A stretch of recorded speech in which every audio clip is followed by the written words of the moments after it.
angry. Just you have to analyze where that anger comes from, whether you are in the right or in the wrong. Sometimes you have the right to show a little outward angry in order to protect yourself.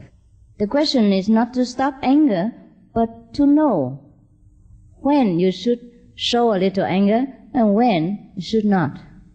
To control it and to use it to your advantage, not to stop it altogether. Why? I have a little story about the snake for you. There was a very big and vicious snake. He lives in a tree hole, and he always eats the chickens and scares people and bite people. So everybody in the village scares of him. One day, the great yogis, great Buddhist monks, come to that place and sat over there and meditate. So the snake feels very peaceful and feels transformed. So he asked the monk how to suppress his vicious nature, his bad nature, and become a good snake. So the monks taught him 5 precepts. You shall not harm people. You have to eat vegetarian. You do not tell lies. You do not such and such. You do not gambling, but that the snake doesn't know anyhow. So the foremost for him is not to harm people. So the snake said, all right, from today I practice meditation, I eat vegetarian, I don't kill chicken anymore. Also I don't bite people.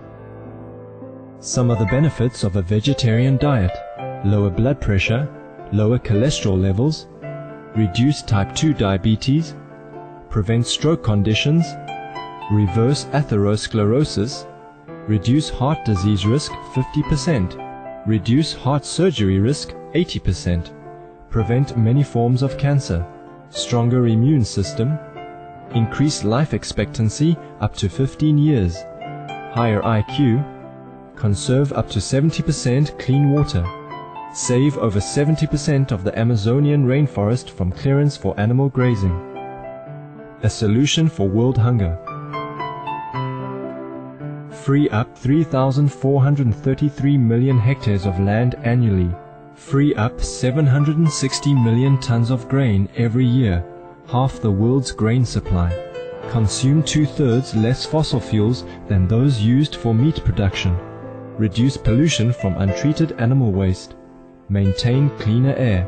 Save 4.5 tons of emissions per US household per year. Stop 80% of global warming. Plus more.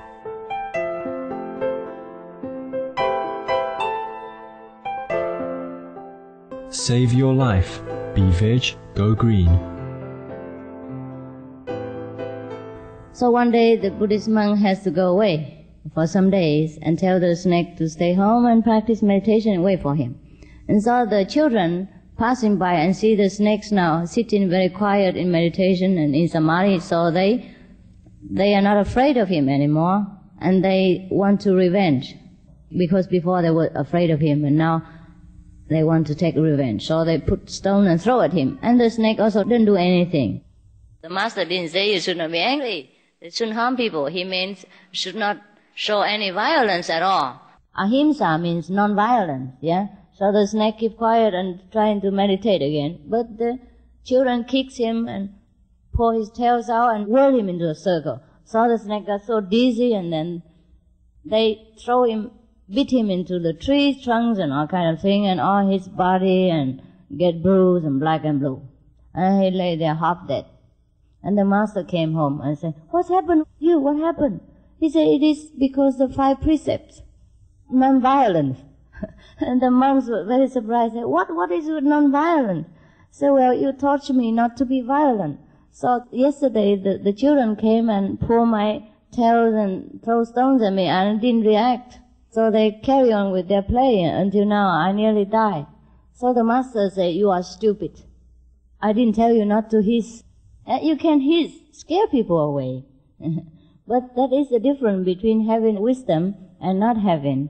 When we have not the wisdom, we are not enlightened, we are carried away by our own emotion. When we are wise, we have wisdom, enlightened, we use the emotion to suit our occasions and advantages.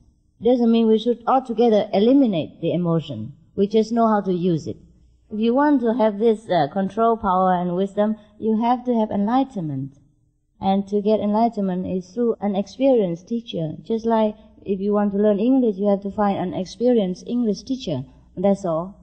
I was just going to ask you that this goes back to the question of what is good and what is evil. When you decide that your position is good, you justify your anger by saying, I'm right and this person is wrong. So you were saying that controlling your emotion by using your wisdom, but if you know that you believe or you think you are right. Yes, when you are wise, you will know. Then, of course, your emotion is going to go along with what your opinion of yourself is. So how do you go out of this cycle of saying, I'm right, this person is wrong, and therefore I am justified to be angry? No. You not justify your anger in that way. First, you have wisdom. You know what is really right is, not just by your standard judgment anymore. At the moment, you always think you're right anyhow. So when you're angry or when you argue with people, we always think we are right. Otherwise, we wouldn't argue. But after we are enlightened, we know truly where is right. We do not carry away by anger, but we use anger only when necessary. And not from hatred, not from real anger, but just to put up with the situation. Like a mask when you play theater or something. In a way, it is say your emotion is under control. Yeah? When you want to use it, you use it. When you don't want, you put it aside. Yeah? So we need enlightenment any case. I have two questions. First of all, on the nature of enlightenment, yes, I say to myself, I want enlightenment. I suffer, I know I'm suffering. And it seems to me that if I were enlightened, the suffering would go away. It would be a much more pleasant state to be in.